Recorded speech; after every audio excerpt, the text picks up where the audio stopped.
Bharatiya Janata party की सरकार ने हरियाणा प्रदेश की तस्वीर बहुत डरावनी बना दी। आंकड़े इस बात की तस्दीक करते हैं प्रदेश के कुल 22 जिले हैं और 22 जिलों में से 16 जिले नशे की बुरी तरीके से चपेट के अंदर है। नशे का हॉटस्पॉट बन चुके हैं 22 में से 16 जिले, और जिसमें सिरसा पहले नंबर पे है। नशे के कारण मौत के मामले थम नहीं रहे। नशे की ओवरडोज की वजह से एक के बाद एक युवक मौत को गले लगाता जा रहा है। पूरा का पूरा शहर नशे की गिरफ्त में है और अब गांव के गांव में भी हर घर में नशा पहुंचने लगा। कहीं पे सिंथेटिक नशा पहुंच गया तो कहीं चिट्टे का नशा पहुंच गया। नशा रोकने में हरियाणा सरकार पूरी तरीके से फेल हुई। ना तो वो नशे की चेन को तोड़ पा रही है, ना नशे के सौदागरों को रोक पा रही है, और ना ही युवकों का नशा छुड़वाने के लिए कोई ठोस इंतजाम हरियाणा सरकार ने किया है, और ना ही इस तरफ अट्रैक्ट हो बच्चे उनकी नौकरी का प्रबंध किया है। आज सरकार ने एनसीबी और नशा मुक्ति केंद्र खोले तो हैं, परंतु इनके सारे पद खाली पड़े हुए हैं। इन केंद्रों का ना तो कोई कार्रवाई होती और ना किसी का सही से इलाज यहाँ पे होता, और इसकी वजह से आज पूरे हरियाणा में हीरोइन, स्मैक, चरस, सुल्फा, गांजा, अफीम, कोकीन, मार्फिन, चिट्टा खुलेआम बिक रहा है, और इसके ऊपर कोई रोक नहीं। ऐसा लगता है कि पुलिस का संरक्षण के अंदर ये काम हो रहा है। इसके अलावा अवैध रूप से दवाइयाँ बिक रही हैं, नशीली दवाइयाँ, नकली शराब खुलेआम बिक रही है। गांव की एकांत जगह पे इंजेक्शन की सिरिंज पड़ी हुई मिलती हैं। जहाँ जहाँ पर भी हम जाते हैं, लोग उन सिरिंजों को किसी भी गांव के अंदर देख सकते हैं, एकांत जो जगह है। इसके साथ साथ नशे करने वाले युवकों के साथ अब हरियाणा में महिलाओं की तादाद भी नशा करने में बढ़ने लगी है।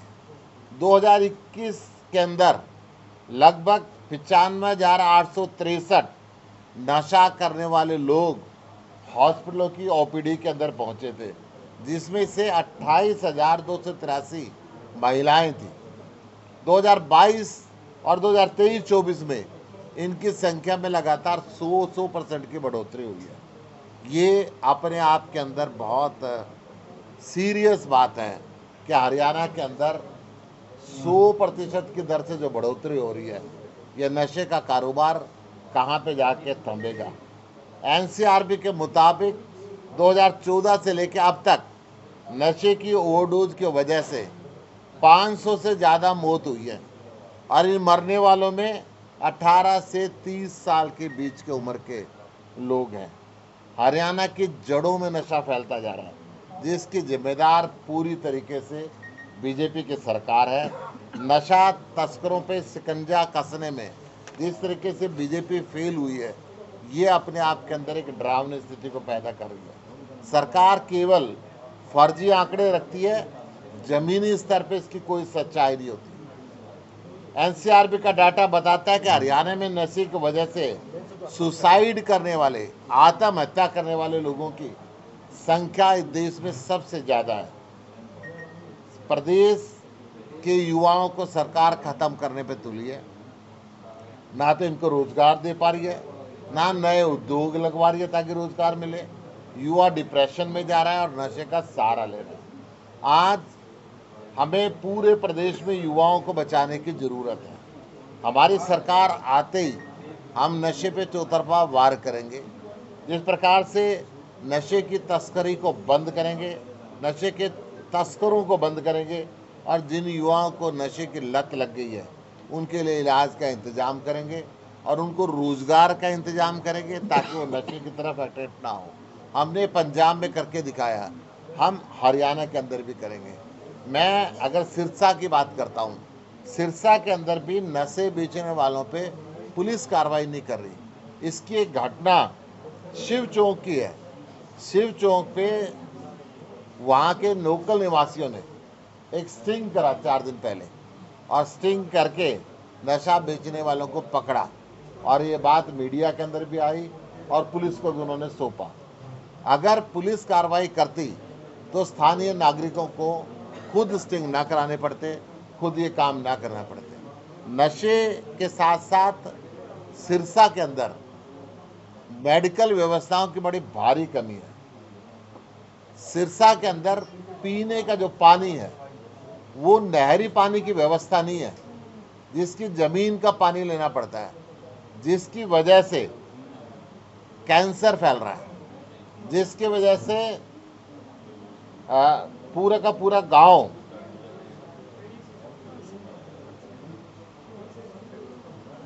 काला पीलिया होते जा रहे हैं। अगर मैं उदाहरण के तौर पे कैंसर की बात करूं तो रानिया विधानसभा के सादे वाले गांव में 70 से ज़्यादा मरीज एक गांव के अंदर है।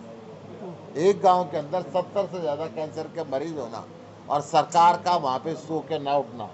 अगर मैं इसी प्रकार कालावाली विधानसभा की बात करता हूँ तो पनगिरी गांव के अंदर 25 से ऊपर काला पीलिया के मरीज है। ये स्थिति अगर अलग अलग गांवों से हम आंकड़े उठा के देखेंगे तो आज डराने वाली स्थिति हो गई है। और इसका कारण ये है कि सूर्य वाला जो पानी है, जहरीला पानी है, वो लोगों को पीना पड़ता है। सरकार पीने के पानी की व्यवस्था नहीं करती, और जब ये बीमार होते हैं तो इनको कहीं ना कहीं या तो राजस्थान जाना पड़ता है या पंजाब जाना पड़ता है। यहाँ पे इलाज नहीं है। हरियाणा के अंदर सिरसा में एक मेडिकल कॉलेज बनना था ताकि इनके इलाज हो सके। उस मेडिकल कॉलेज की व्यवस्थाएं 22 नवंबर 2022 को राष्ट्रपति द्रौपदी मुर्मू जी ने उसकी नींव रखी, कुछ नहीं हुआ। 2023 के अंदर फिर तत्कालीन मुख्यमंत्री खट्टर साहब ने विजिट किया, टेंडर कराएंगे, टेंडर 2-3 बार हो लिए, परंतु कुछ नहीं होता। अमित शाह जी भी आके इसका क्रेडिट ले चुके हैं, इसकी घोषणा कर चुके हैं बाई इलेक्शन के समय में, परंतु सिरसा के लोगों को उसका कोई अभी तक एक ईंट वहाँ पे नहीं रखी गई। टेंडर करते हैं और कैंसिल करते हैं, टेंडर करते हैं और कैंसिल करते हैं। आज ये स्थिति है कि ना मेडिकल व्यवस्था, और हर जगह ये जो नशा फैलता जा रहा है, इस नशे के कारण इसका कोई इलाज नहीं है। मैं एक बात की ओर आपका ध्यान आकर्षित करना चाहता हूँ। नो ड्यूज सर्टिफिकेट, NOC आज एक जी का जंजाल बन गया।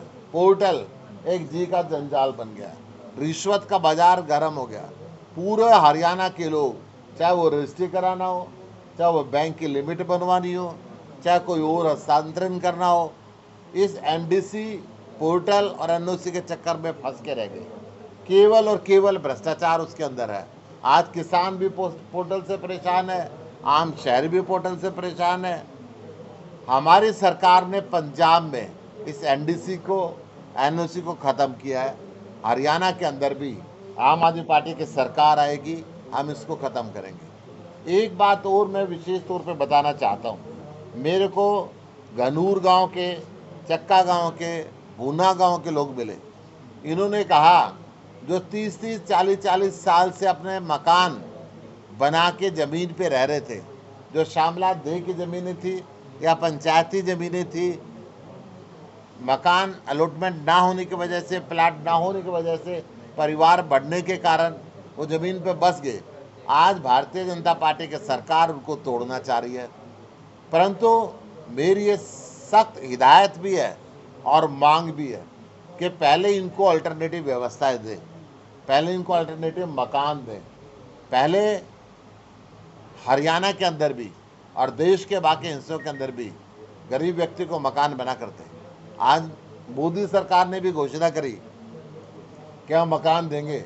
अब तो मनोहर लाल जी खुद इस विभाग के केंद्रीय मंत्री बन चुके हैं। वो पहले यहाँ पे गरीबों को मकान दें और उसके बाद तोड़ने की बात करें। ये तोड़ना और उजाड़ना, लोगों को सड़क पे बैठा देना, ये नीति ठीक नहीं है। आपने इस प्रदेश के किसान को भी सालों साल बॉर्डर पे बैठा के रखा, और अभी पंजाब के बॉर्डर पे आप चाहते वो बैठा रहे, सड़क खोल नहीं रहे। हरियाणा हाईकोर्ट ने भी कह दिया, सुप्रीम कोर्ट ने भी कह दिया, आप किस जिद पे आमदा है कि आप किसान को दिल्ली भी नहीं जाने देना चाह रहे। आज इन तथ्यों के साथ मैं हरियाणा सरकार को कहीं ना कहीं कहता हूं कि आप किसान विरोधी नीतियों से हटें और किसान के हित के अंदर काम करें और यहाँ से नशा खत्म करें। चुनाव को 100 दिन भी नहीं रह गए हैं, कैसी तैयारी आम आदमी पार्टी की इस वक्त? आम आदमी पार्टी के राष्ट्रीय नेतृत्व पूरी जोर शोर से हरियाणा में तैयारी कर रहा है। हरियाणा के अंदर हमारा जन संवाद कार्यक्रम चल रहा है। हर गांव में और शहर के हर वार्ड में इस कार्यक्रम को हम लेके जा रहे हैं। 2 दिन पहले तक हम लगभग 5235 गाँव के अंदर हम पहुंच चुके थे, वार्ड और गांव को मिला के। आने वाले एक सप्ताह में पूरे हरियाणा के हर गांव में और हर शहर के वार्ड के अंदर हम इस कार्यक्रम को पूरा कर लेंगे, जन संवाद के कार्यक्रम को।